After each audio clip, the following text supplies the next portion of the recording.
صاحب میں نے حساب لگایا پاکستان کے سیاستدانوں نے کچھ لرن نہیں کیا. ابھی آپ کی حکومت جو ہے نہ داخلہ آپ کے ہاتھ میں ہے، نہ خزانہ آپ کے ہاتھ میں ہے، نہ آپ کی قیادت اس طرح نواز شریف صاحب فارغ، ان کے قریبی جتنے لوگ ہیں فارغ، آپ فارغ، رانا ثناء اللہ فارغ، خواجہ سعد رفیق فارغ، پتہ نہیں کون سی گورنمنٹ آئی ہوئی ہے جو اس وقت نظر آ بھی رہی ہے اور نظر نہیں بھی آ رہی. آپ نے کچھ لرن کیا، آپ سے سیاستدانوں کو لرن کیا. دوسرا آپ کے خیال میں بالکل ٹھیک ہو رہا ہے نا یہ کہ عمران خان کو آپ جیل میں بٹھا کے مزید ہیرو بنا رہے ہیں، مزید اس کو بریکنگ نیوز دے رہے ہیں، مزید کہہ رہے ہیں کہ نہیں بھائی ہی is the factor of Pakistani politics. یہ آپ کے بس میں کچھ نہیں ہے. کامران شاہد یہی سہولت کاری ہے، اور یہی میں چیختا آیا ہوں بڑے مہینوں سے کہ سہولت کاری جاری ہے. میں یہ کہتا ہوں کہ اگر ماضی میں غلط ہوا ہے تو آج کیوں اسی طرح آپ کر رہے ہیں؟ یہ تو کوئی جسٹیفیکیشن نہیں ہے کہ ماضی میں نواز شریف کو، مریم نواز شریف کو ملنے مہینوں، آپ تو 2 ہفتوں کی بات کرتے ہیں، مہینوں نہیں ملنے دیا جاتا تھا، اور آپ کو 2 ہفتوں 3 ہفتوں کے بعد اجازت ملتی تھی فیملی ممبر کو ملنے کی. ہم نے تو دیکھا ہوا ہے کہ کئی مہینے پارٹی کارکن جو ہے وہ پارٹی عہدیدار کو یہ ہے تو وہ نواز شریف سے، مریم نواز شریف سے نہیں ملاقات کر سکتا تھا جب تک وہ کسی عدالت میں ان کو لا کے پیش نہیں کیا جاتا تھا. یہ ہم نے دیکھا ہوا ہے. مگر اس کے باوجود میں یہ کہوں گا کہ بہتر ہوتا کہ ثبوت پیش کیا جاتا کہ کیا خطرہ ہے اور کس وجہ سے ہم یہ پابندی لگا رہے ہیں، اور اس پابندی کا فائدہ عمران کو کیا ہے، یا قانون نافذ کرنے والے ادارے کس طرح کمفرٹیبل خود کو محسوس کریں گے. مگر کیا یہ حقیقت نہیں ہے کہ آج ایک میں پڑھ رہا تھا کہ کوئی کہیں ٹکر چل رہا تھا کسی چینل پہ کہ سی ایم جو خیبر پختونخوا ہیں وہ اثاثے ڈکلیئر نہ کرنے کی وجہ سے ان کو نوٹس ہو گیا ہے الیکشن کمیشن کی طرف سے.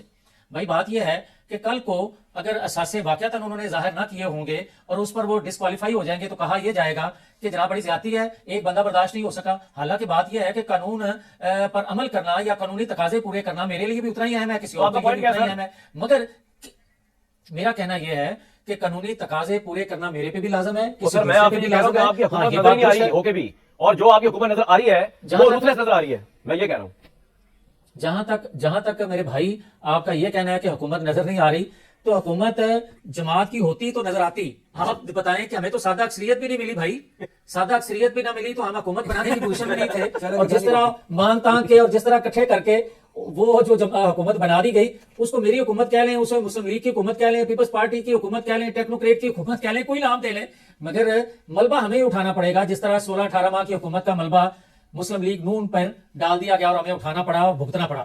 مگر میں یہ ضرور کہوں گا کہ آپ کہتے ہیں وزیر داخلہ، آپ کہتے ہیں وزیر خزانہ، وزیر خارجہ کا کیوں نہیں ذکر کرتے؟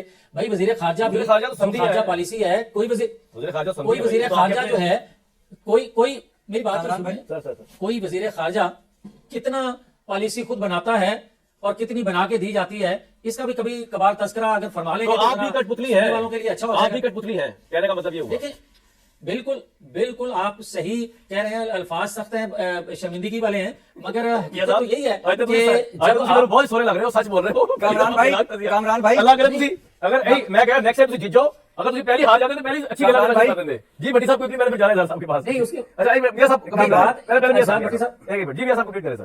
واہ جی سر اگر اس وقت بات کرتے تھے تو آپ کہتے تھے تسی حکومت کا حصہ جے، تسی تو ایسا گل کرو. آج بات کرتے ہیں تو کہتے ہیں کہ آپ ہار گئے، اسی بات یہ مجھے بتا دیں. میں یہ کہہ رہا ہوں کہ اچھی بات ہے، ایسا ہارنا اچھا ہے. اگر انسان جو ہے وہ ایک نئی بات کرے، ایک مزید سچی بات کرے. میں یہ نہیں کہا پہلے سچ نہیں بولتے تھے، میرے پاس یہ رائٹ نہیں کہنے کا میاں صاحب، وہ تو آپ کا اللہ کا معاملہ ہے. میں تو آپ کو اپریشیٹ کر رہا ہوں، لیکن مسئلہ یہ ہے کہ میں اگر نون لیگ کو آپ کو اپریشیٹ بھی کروں تو ان کو میری بات سمجھ نہیں آتی. جی بھٹی صاحب فرمائیں، آپ کچھ کہہ رہے ہیں، اظہار صاحب کا جانا بالکل.